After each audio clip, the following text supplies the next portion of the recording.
Hey everyone, hope you're doing great. So today I want to talk about A-star algorithm, and again, uh, this algorithm is used for finding the shortest path or the most optimal path on a graph from a start node till an end node. So in this particular example that you see, we want to find the shortest path from node S to node G, and if you haven't checked out my first video of this series, it that video also talks about another algorithm called uniform cost search, where we try to find the optimal path from node S to node G. So in uniform cost search, we found out this optimal path, which was SADG. And what we saw was that in uniform cost search, there are a lot of steps that need to be done because it's not considering the path depth information. And by path depth, what I mean is that the nodes that are far away from the goal node, they should basically have a bit of a higher cost. And if you keep that intuition in mind, that intuition is exactly used in this A-star algorithm. So what is done here is that we consider another cost component called the heuristic cost, and the heuristic cost is the cost to go from node n to goal node G. So this h is a function of your node n. So for instance, like if you just see on this graph visually, we know that node B and node D are close to node G. So their heuristic cost would be somewhat lower than node SAC. So, and obviously, like if you're looking at cost to go for node G, that would be zero because you are at node G. So, assuming that we are somehow given this information of where the nodes are kind of placed on a graph, we can implement this algorithm called A star, which will help us in finding the shortest path in fewer steps. So, for instance, in this case, like assuming these are the H values, uh, what we do is we have two components again, similar to uniform cost search. One is the path list and one is the total cost list. So in the path list, we are starting from node S, and the G cost component is the one which tells how much cost does it take to come to node n. So since we are starting at node S, that component is zero. And H is the cost component, which is cost to go from node N to node G, which I talked about in my last slide. So in this particular case, the G component is zero when you're starting at S, and the H component happens to be 8. So the total cost is 8 units. Now, since this node is explored, we start looking at its neighbors, and when we are doing that, we cancel out this node S since we have already explored.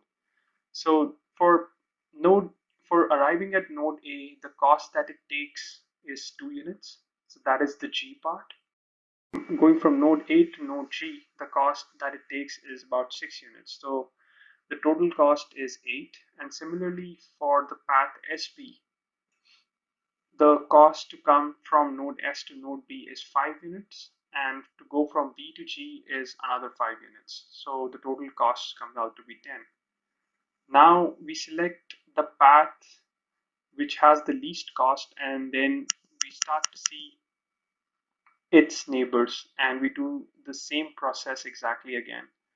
So we choose SA and we start exploring its neighbors SAC and SAD, and again we calculate the cost to come to node C via path SA, which is about 4 units, and the heuristic cost, which is 5. And similarly for path SAD.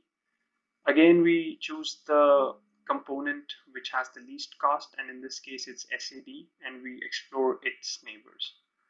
So after repeating this step again, what you find is that we have this path SADG, And again, among the remaining paths, which are SB, SAC, we find that the cost or the total cost is the least here.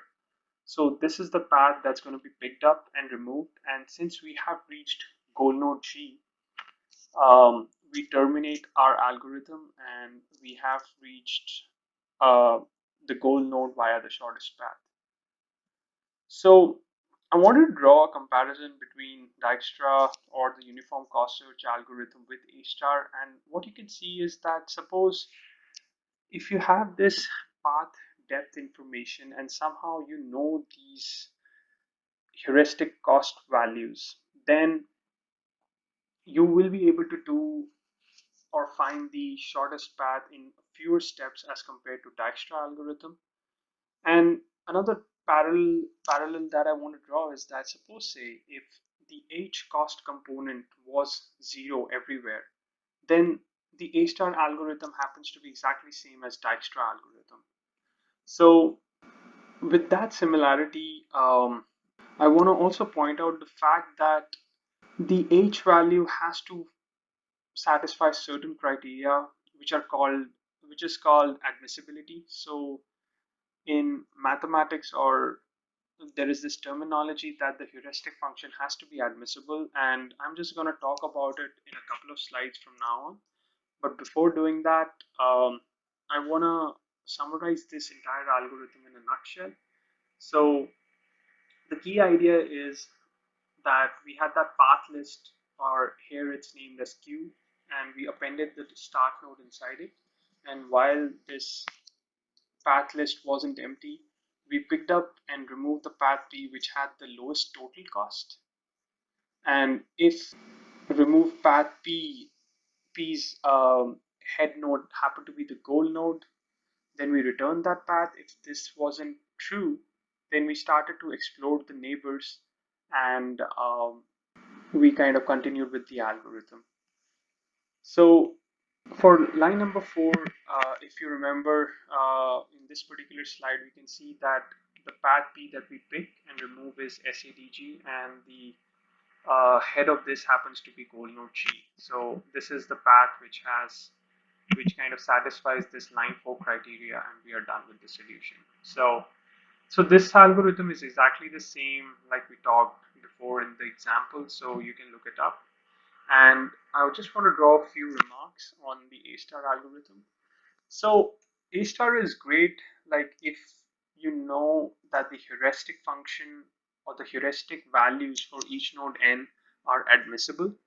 So if this criteria doesn't occur or the heuristic that you have chosen is inadmissible, then the path that A star gives is suboptimal. And you can actually see it pretty easily from this example. So suppose say if I gave you the H value at this particular node P to be say of 1 unit, right? And the H value at node D to be of 1,000 units, then when you're taking path SADG and you're doing this total cost, then you would never select this SAD because according to the A star algorithm that's there on slide 19, we only choose the path P that has the least cost. So it's very likely that for those particular H values, you're going to choose SPG. But in reality, if you see the total cost happens to be about 5 plus 5, which is 10 units, which is not optimal. The optimal one is SADG, which has a cost of 8 units. So it's very important that the heuristic function values for each node n are admissible. And if they are, then A star gives you the optimal path. And regardless of your heuristic being admissible or inadmissible, A star will give you a complete solution. So by complete, what I mean is that if a solution exists between a start node and goal node, A star will tell you that a path exists. If it doesn't, it's going to report a failure. Another important point that I just want to point out is of admissible heuristics, and some of them are like Euclidean distance.